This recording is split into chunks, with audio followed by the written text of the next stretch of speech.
দীর্ঘ এক যুগেরও বেশি সময়ের বাংলাদেশের সর্বোচ্চ আদালতের রায়ের মাধ্যমে তার নিবন্ধন ফিরে পেল।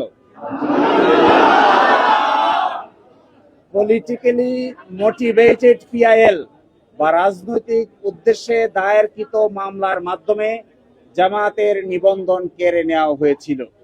আজকের এই রায়ের মাধ্যমে বহুদলীয় গণতান্ত্রিক এবং অংশগ্রহণমূলক সংসদ প্রাপ্তি নিশ্চিত হল।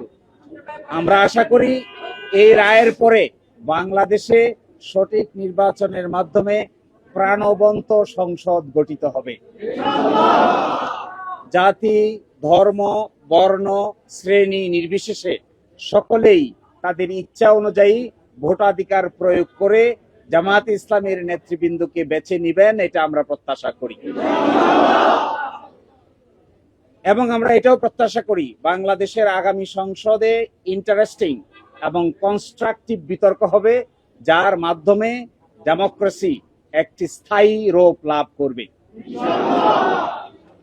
আজকে মাননীয় আপিল বিভাগ হাইকোর্টের যে রায় ছিলেন এই রায়কে বাতিল ঘোষণা করেছেন এবং ইলেকশন কমিশনকে নির্দেশনা দিয়েছেন বাংলাদেশ জামায়াতে ইসলামীর রেজিস্ট্রেশন এবং অন্য যে সকল ইস্যু ইলেকশন কমিশনের সামনে আছে বা আসবে সেগুলোর জন্য দ্রুতই নিষ্পত্তি করেন। এর এই মাধ্যমে আজকে বাংলাদেশ জামায়াতে ইসলামী তার নিবন্ধন ফিরে পেল এবং প্রতীকের ব্যাপারটিও ইলেকশন কমিশনের সামনে রেফার করা হলো আদার ইস্যু হিসেবে। এই জন্য আমরা মামলার শর্ট অর্ডার চেয়েছি। আমরা আশা করি আগামীকালকের মধ্যেই মামলার সংক্ষিপ্ত আদেশ আমরা হাতে পাবো।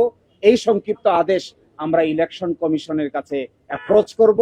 বাকিটা ইলেকশন কমিশন আইন অনুযায়ী অতি দ্রুত জামাতের নিবন্ধন এবং জামাতের প্রতীক বুঝিয়ে দিবেন, এটা আমরা প্রত্যাশা করি।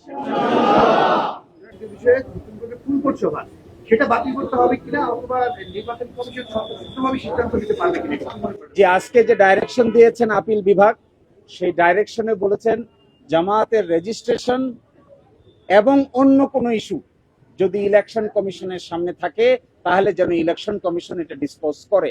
এই অন্য ইস্যু বলতে আমরা বোঝাচ্ছি এটি হলো প্রতীক সংক্রান্ত ইস্যু। আমরা আশা করি ইলেকশন কমিশন নিবন্ধনের ইস্যু নিষ্পত্তি করবেন, একই সাথে অন্য ইস্যু হিসেবে দাঁড়িপাল্লা প্রতীকের ব্যাপারটিও নিষ্পত্তি করবেন।